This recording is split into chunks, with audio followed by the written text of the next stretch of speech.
Hi there.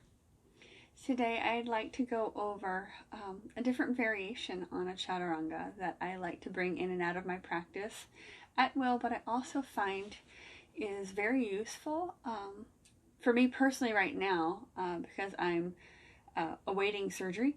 So this means that I can maintain my physical practice of yoga, and sometimes it's just a great way to mix things up, especially if when I'm healthier, I've had a heavier workout, or I might have spent too many days, what I like to call locked to my desk, or any other reason where my body might just be a little tighter than usual. So we're going to start on our hands and our knees. It's just the basic chaturanga, but how to mix things up and be a little more body friendly for any aches and pains we may or may not have, or the ones we want to avoid. So we want to stack our elbows right under our shoulders and our wrists underneath our elbows. Try not to hyperextend, as is very easy to do, but that also tends to, when you hyperextend, it tends to make you want to arch your back, so it's actually an easy way to catch yourself. So you want to draw your spine nice and long, as if there's a cord that comes out the top of your head and at the base of the sacrum, and just pulling everything nice and long. So you want to keep the gaze down towards the mat, knees stacked under the hips, nice and long. Don't pop out the elbows, hyperextending them. Let them be relaxed ever so slightly, and that helps take pressure off of your wrists. So since I'm already at the back of the mat, let me scoot forward a bit. Hello, kitty kitty. Thank you. So you're just going to take a step back to a high plank, one leg and then the other, and just feel this here. So you're going to start here, and I like to drop my knees here. I flip my toes because it's more comfortable for my ankles and the arches of my feet. And on an exhale, I'm going to start to lower down, drawing my elbows close to my ribs, letting them touch. Lower my body all the way down. Then as I inhale, lengthen the spine, lengthen first, and then lift ever so slightly. So you'll find just the top of the chest comes off of the mat, and then the exhale, the chin comes down, press back up to that tabletop, tuck the toes, maybe even step forward ever so slightly, shift the hips up and back for down dog, keep a bend in the knees. That's very friendly on your low back and on your hamstrings.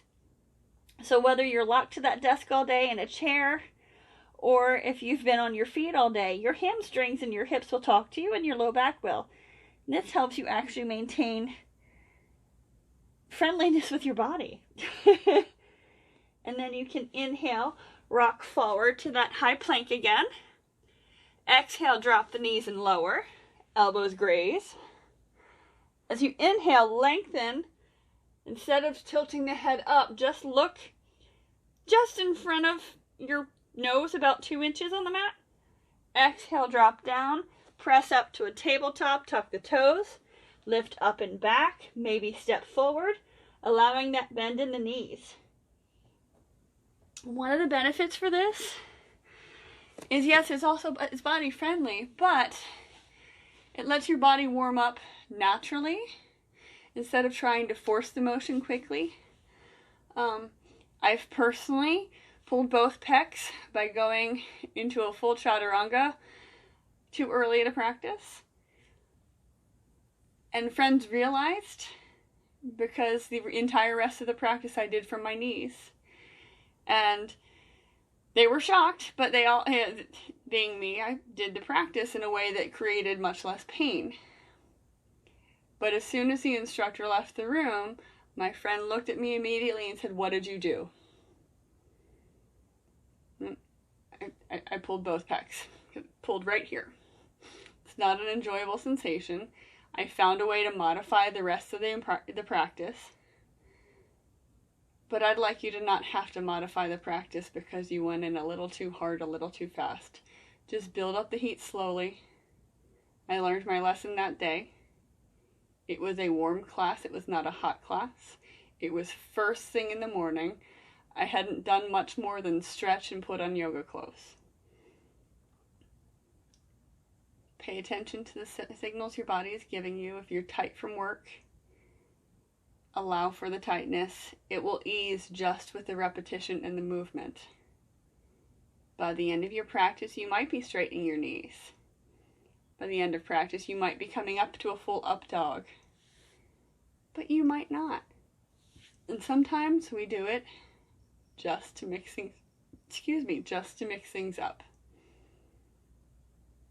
Because even if you're going to have double hip surgery, there's a way with patience and modifications that you can still find your way to your mat and find your physical practice.